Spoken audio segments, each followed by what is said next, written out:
Hi guys, welcome back. Welcome back.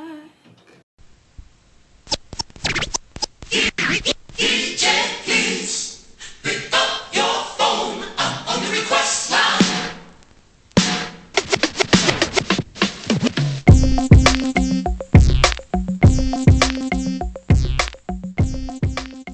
Hi everyone.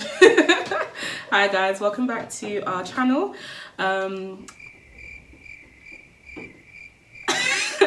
Bolaji and this is Vanessa. Oh god. This is It Worth It? Where we talk about TV shows, movies, we offer a little bit of commentary, give a bit of a review.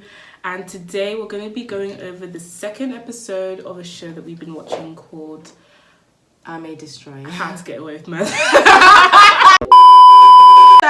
Yes, it's called I May Destroy You. It's written, directed, featured, whatever. Whatever you name. By Michaela Coel. Oh, she child. is a fantastic black, Everything.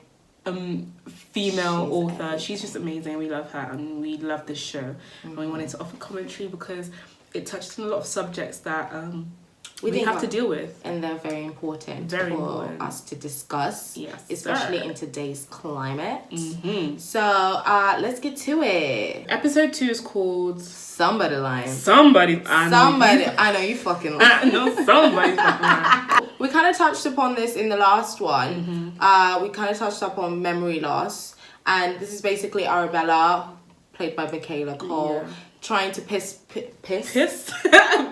I hope she can piss, child. Piece together. She's trying to piece together everything that happened the night happened. before. Yes. So obviously she's just clocking that she smashed her phone. Been there.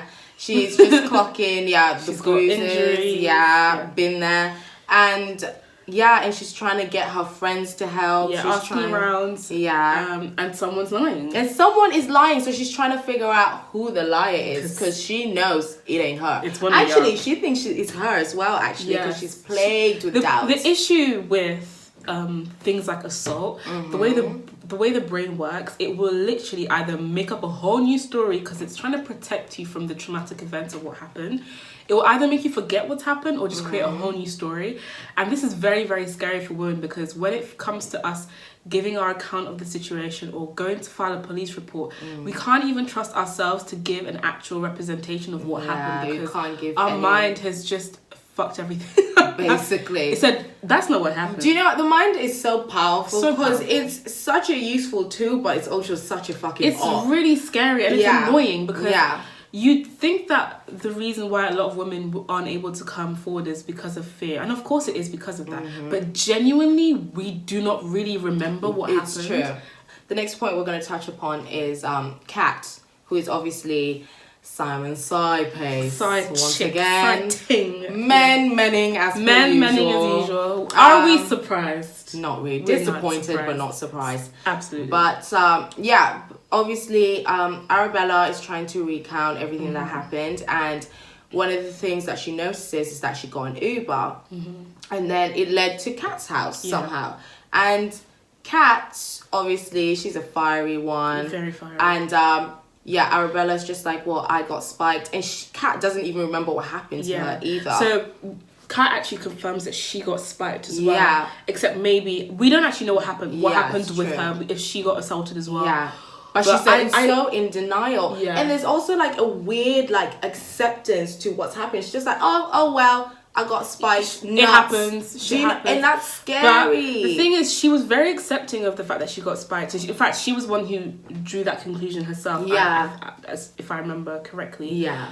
However, when Arabella brings up the fact that she got assaulted, or she actually didn't know she got assaulted. She initially thought Kat got assaulted. Yeah. So she's trying to ask Kat, like, are you good? Like, I think something may have happened to you. I think you may have got attacked.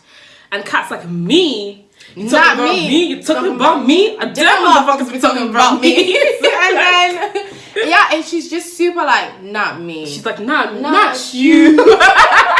Like, she really said. Honestly, and that's another thing that ties into the mind. Like, once you have it in your head that it could never happen to you. Bro, this whole episode, Arabella is convinced it didn't happen to her. Do you know? She's like, and it's only at the end when the police are dawns on her. Yeah, that it dawns on her. And she cries. Like, not only does she cries into herself. Like, it's harrowing. It's so heartbreaking. It's the most awful thing to, one, not remember what happened to you, and two, to have someone else confirm it, and you haven't even processed it yourself. But yeah, it's nuts. It's really nuts. It's just reality, isn't it? And the way that she managed to pinpoint on that, like the fact that you can deny.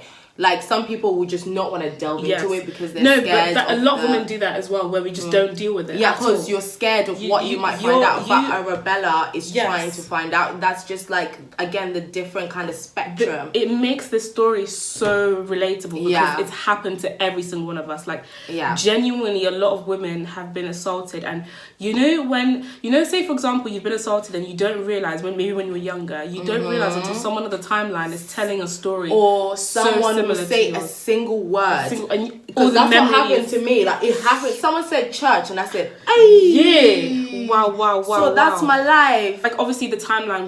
We talk about triggers a lot. And we joke about, we laugh, but triggers are a real thing. Yeah, and triggers could be anything. And this is when saying a word. Someone said, because Arabella, that's when she started having more flashbacks. Yes. And the night she saw, like, her pressing the buttons to the ATM machine. Yes. And she saw, like, she kept seeing, like, the door scene as well.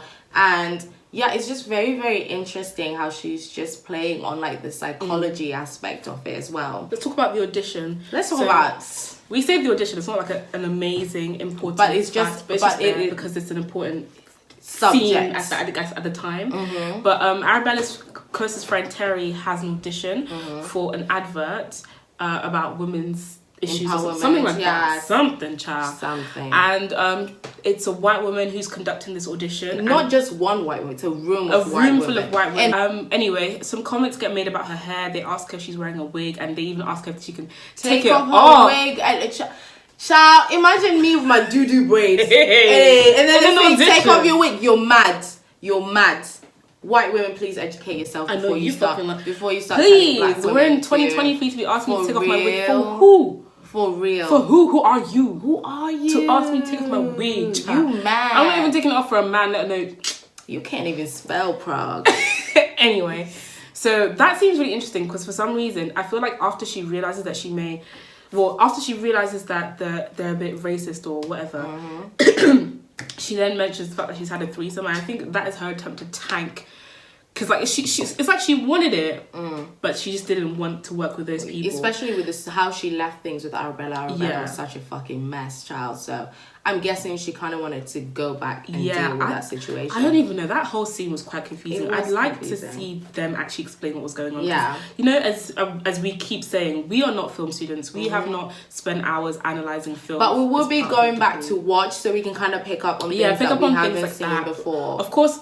Tell us what you've noticed as well. Give us your interesting. Another thing we picked up on was the fact that when she went to tell the police about, when Arabella went to tell the police about the rape, because obviously she I don't think she again knew what was going on. She just wanted to tell someone, child. And Kwame went with her. Not Terry. We love Kwame. Interesting how, I mean, you'll find out later why Terry didn't go, or why we think Terry didn't go. But it's interesting how the police people were women, and no one questioned it. No one questioned her. They just said, we believe you, and we are going to get to the bottom of it. Exactly. And they kept asking, like, the important questions. They're not, like, accusatory. They're just, like, trying to get to the bottom of the situation. The whole reason why Arabella comes to the police officer anyway is just to explain her memory, and the police officers know, they can tell that this is not someone else. Irregular situation. Yeah, they can tell that this didn't happen to someone else, it happened to her, but she doesn't realise that. So they kind of slowly help her realise that. Yes. And I think it's important. Really important. I think it's important as well because